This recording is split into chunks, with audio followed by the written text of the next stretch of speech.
내가 느낀 거는 JD피커는 현대의 맹자다. 맹자 이런 말이 있잖아요. 대장벌 얘기하는데 세상에서 가장 넓은 곳에서 살아가 세상에서 가장 바른 자리에 서며 세상에서 가장 큰 도를 향하라. 제레미 리프킨이 회복력 시대의 그 마지막 파트 4파트입니다. 파트 4에 그 파트 4는 원래 하루에 처음에 끝내려고 그랬는데 너무 중요해요. 이 파트 4는 좀 나눠가지고 몇 번에 나눠가지고 제가 얘기를 드리려고 합니다. 파트 4의 2는 회복력 시대의 거버넌스입니다.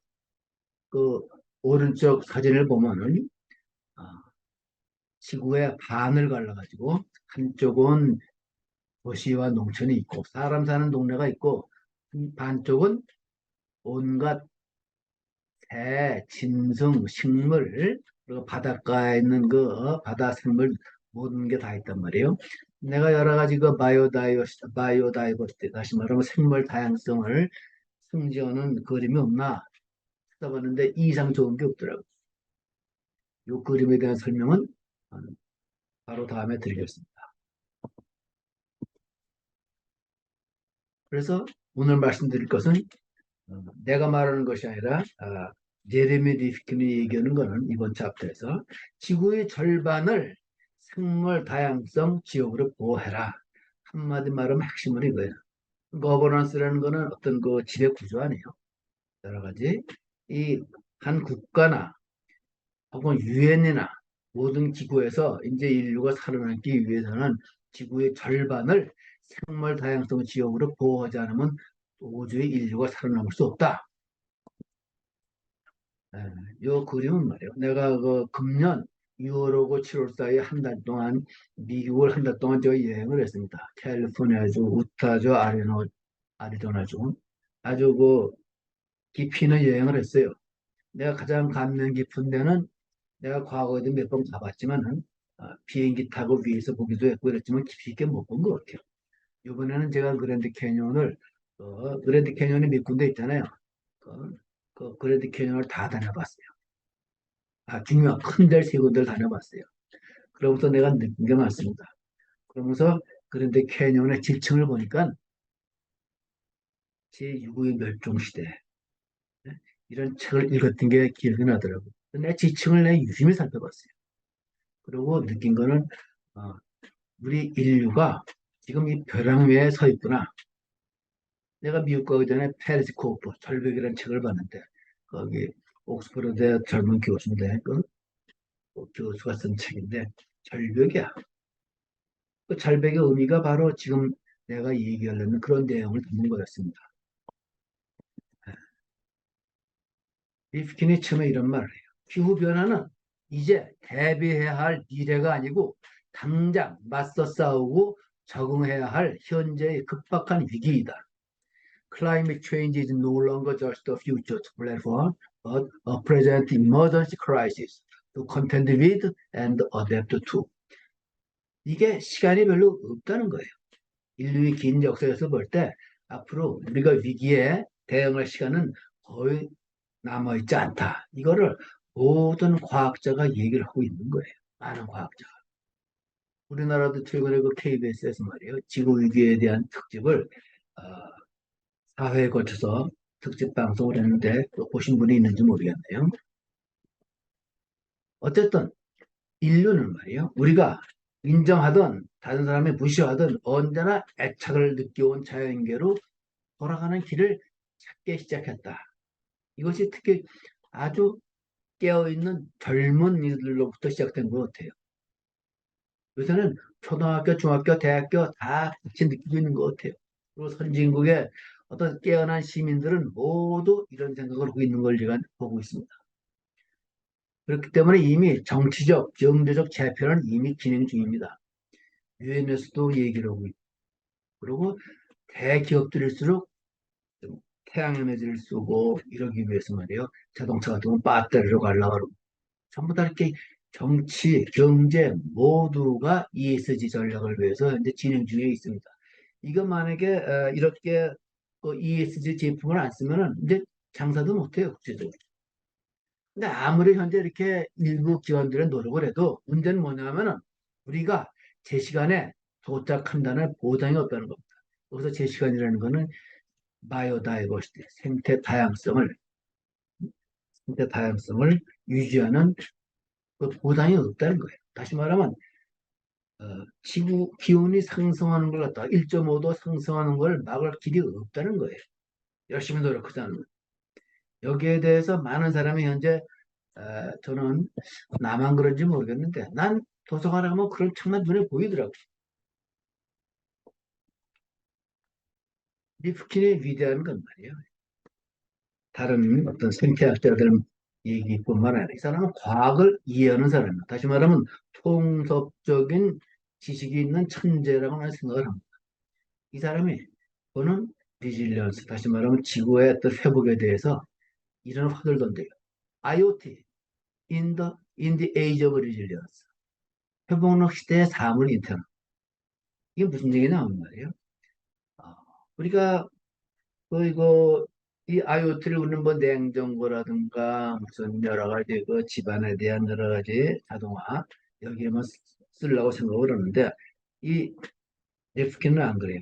남극, 북극의 바다, 펭귄들 사는데 지구 곳곳이 바닷속 깊이 온갖 것 전부 다 우리가 센서를 부착을 해서 지구의 위기 상황을 정확히 알자. 현재 정확히 알아야 되니까. 그래서 우리가 해류의 움직임을 다시 말해 빙하가 자꾸 녹으니까 해류가 움직일 거 아니에요.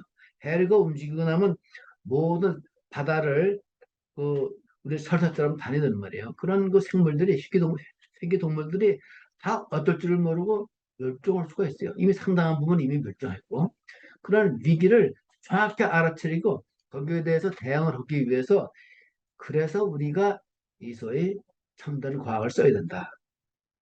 그런 설명을 했어요. 내용은 너무 방대하기 때문에 내가 그걸 줄이고 이런 얘기를 하고 있다. 또 이거는 역이주, 다시 말하면 농촌 지역사회의 귀환을 사람들이 무의식적으로 지어놓고 있다. 다시 말하면 우리 서울 사람들은 다 느끼지 않는 거예요. 서울에 아파트에 말이에요. 물만 안 들어와도 얼마나 불편해요. 만약에 서울에 큰 폭탄도 아니야. 작은 폭탄 하나 한두 개 떨어져 봐요. 아비가 되는 거야. 가령 우리가 어떤 핵발전소에 말이야. 작은 폭탄 하나 떨어뜨려 봐요. 그건 끝나는 거야. 이런 걸 사람들이 무의식적으로 두려워하기 때문에 농촌으로 귀환을 한다. 미국을 예를 들어서 어떤 인구 조사를 할 거 아니에요. 그때 상당한 사람들이 right back to rural community. 다시 시골로 돌아가는 또 시골로 돌아가도 괜찮은 게 이제는 그 디지털로 우리가 복사 제작을 할 수 있잖아요. 웬만한 거는 자동차도 전부 다 이게 디지털 복사 제작이 가능하다.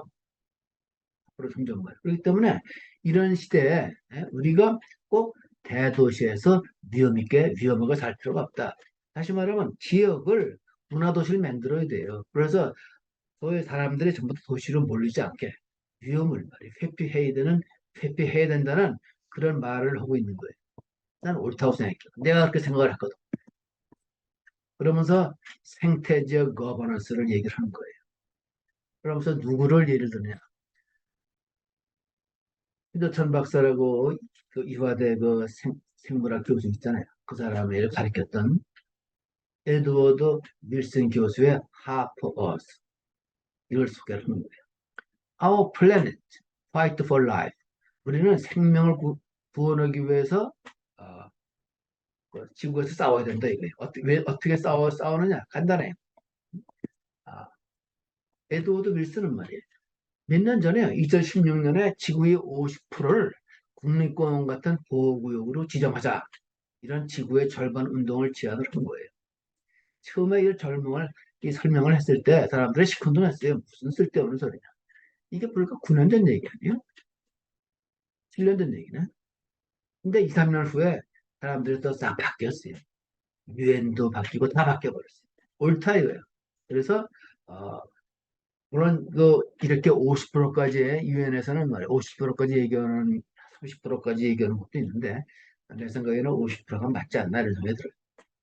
이 양반 얘기는 육지와 바다 절반을 보호구역으로 설정을 하면은 현생 중에 85%가 살아남을 것이다. 이런 게 그 학자가 연구는 자기가 나름대로 여러 가지 연구를 했죠. 혼자만 연구하는 건 아니라 팀이 연구하는 거니까 연구를 해서 그런 결론을 내린 거예요. 난 이게 옳다고 봐요. 왜냐하면 그 굉장히 지금 멸종이 일어나고 있단 말이에요. 그래서 내가 전 강의에서 얘기했지만은 우리가 내가 나 혼자 어떤 뭐 독자성을 생각으로 나의 인권도 얘기하고 그리고 나의 어떤 그 자존심도 얘기하고 그러지만은 이제 그런 얘기할 땐 지났다. 이제는 내가 아니다. 이 자연 속에 내지 내가 나 하나의 인권만 생각해가지고는 내 인권을 지켜낼 수 없다는 거죠. 다른 사람의 인권만 생각해서도 안 되고 모든 생명에 대한 그 존재권을 이해해야만 내가 살아남는다. 왜냐하면 내 몸 자체가 한 3분의 1 이상은, 아니 3분의 2는 유전자가 말이에요. 다른 동물들의 유전자로 구성되어 있다는 거예요. 그 학자들이, 화학자들이, 생화학자들이 증명한 그런 얘기들 아니에요. 전부 최근에 나온 얘기들이에요. 따라서 이 얘기는 타당하다. 이 책을 보고 이런 운동을 해요. A Global Deal for Nature. 글로벌 딜, 지구적인 거래, 자연을 위한 지구적인 거래. 이런 단체가 생겨가지고, 내 들어가 봤더니 정말 또 좋은 내용이 가득하더라고요. 이 내용은 간단해요. 멸종 위기를 해결할 수 있는 시간은 이미 정해져 있다. 지구 온도가 평균 1.5도 섭씨 이상으로 상승하면 생태계가 붕괴되기 시작하면서 지구 생물이 심각한 위협을 받게 된다. 이것이 과학적으로 분명해졌다. 그래서 상당히 그 좋은 내용이 많이 들어가 있더라고요. 그러니까 우리가 이런 걸 알면 알수록 우리 인간의 위치도 알아야 되고 현대 첨단 과학이 얘기하는 것도 알아야 되고 이런 걸 전부 다 알아야 돼요. 잘 아시다시피 아까 얘기했지만은 그 오른 왼쪽에 있는 분은 그 에드워드 윌슨 교수인데 이 양반 돌아가셨어요. 그 최여천 교수한테 영감을 준 그런 교수입니다. 그래서 all hands on deck이라는 말을 우리말로 모두 나서자. 이 all hands on deck이라는 말은 그 바다, 바다의 그 선원들에게 갑판으로 모두 모여라 이런 명령어예요. 근데 이걸 요새는 어떻게 쓰냐면 어려운 문제가 생겼을 때 모두 함께 참여를 하라 이런 의미입니다. 노무현식 표현으로 말하면 깨어있는 전 세계 시민의 단결. 그래서 깨어있는 세계 시민이 어떤 모든 걸 다 바꿔야 돼요. 자아에 대한 의식, 어떤 사회에 대한 의식, 쇼핑에 대한 의식, 고기를 먹는 것에 대한 의식, 어? 모든 의식을 바꿔 나가자 하는 게 제레미 리스크의 얘기입니다. 우리나라 국민도 이렇게 hands on deck 이런 의식이 있잖아요. 못하고 나서는 게 우리 DNA에 있는 것 같아요. all hands on deck 이거 우리 민족에게 이런 윤자가 있습니다. 아, 결론적으로 내가 느낀 거는 제리피커는 현대의 맹자다. 현대의 맹자. 왜 그렇게 생각을 하느냐? 맹자 이런 말이 있잖아요. 대장벌 얘기하는데 세상에서 가장 넓은 곳에서 살아가. 세상에서 가장 바른 자리에 서며 세상에서 가장 큰 도를 향하라. 자기가 뜻을 얻으면 다른 이들과 함께하고 뜻을 얻지 못할지라도 혼자서 그 길을 가라. 그 천하지 광과 입천하지 정명, 행천하지 대도하라. 어? 득지하면 여민 유지하고 부득지하면 독행 기도하라. 이게 그 유명한 말입니다. 이 말이나 리피키니언 얘기. 회복의 시대에 우리들 집은 세상에서 가장 넓고 크고 그리고 따뜻해야 한다. 이건 내가 리프킨의 말을 좀 내가 다시 설명하는 거예요. 그래서 젊은 세대들의 요새 많은 젊은 세대들이 그렇단 말이야. 내가 유럽의 그 걔들 젊은 애들 수필을 보고 그림을 보고 그러니까 전부 이래요. 우리 배달에 내가 나가는 배달의 도서관에도 요새 그 환경 전시회를 가졌어요. 학생들이 중심이에요. 그래서 젊은 세대들이 인간을 넘어 생명체를 모두 포함한 생명의 의식, 다시 말하면 바이오필리아야말로 인류의 희망적 신호이다. 아, 왜 큰 집이냐? 이 사람의 말하는 큰 집은 뭐냐? 왼쪽에 있는 사진을 보면 말이요. 바다 쫙저 밑에 바다서 그리고 육지 그리고 이 지구의 위에 있는 전파라든가 공중을 날아다니는 어떤 생명에 이르기까지 이 전체를 우리가 우리의 직접적인 영향을 미치는 집이라고 생각을 하라. 이게 얼마나 큰 집이야, 이게. 아무리 집이 커도 아무리 재벌이 미국에 있는 큰 재벌들이 얼마나 집이 큽니까? 방이 100개씩 되잖아요. 그런 큰 집이 다 무슨 소용이 있습니까, 그게. 그렇지만 조그만 오두막에 살아도 하늘, 바다, 땅을 내 집으로 안고 사면은 그게 제일 큰 집이다라는 걸 리비컨을 얘기하는 거고 맹자는 과거 맹자 시대의 철학으로 그런 얘기를 하고 똑같이 그런 큰 집에 살아라. 큰 태도를 갖고 살아라 하는 의미가 되겠습니다. 그래서 결론은 이겁니다. 우리 모두 나서자. 지구의 절반을 어? 소위 우리나라가 휴전원처럼 말이에요. 아무도 들어오지 못하고 오래 그 자연계에 있는 식물들만 살 수 있도록 지구의 절반을 양도해 주자. 그래야만 인간도 생존할 수 있다. 그래서 회방 시대의 거버넌스라는 건 바로 지구의 절반 정도 이걸 갖다가 자연에 내주자 이거예요. 그리고 어, 요다음 강의에는 이 거버넌스 구축에 대한 좀 더 자세한 얘기를 제가 드리겠습니다. 이상 강의를 마칩니다.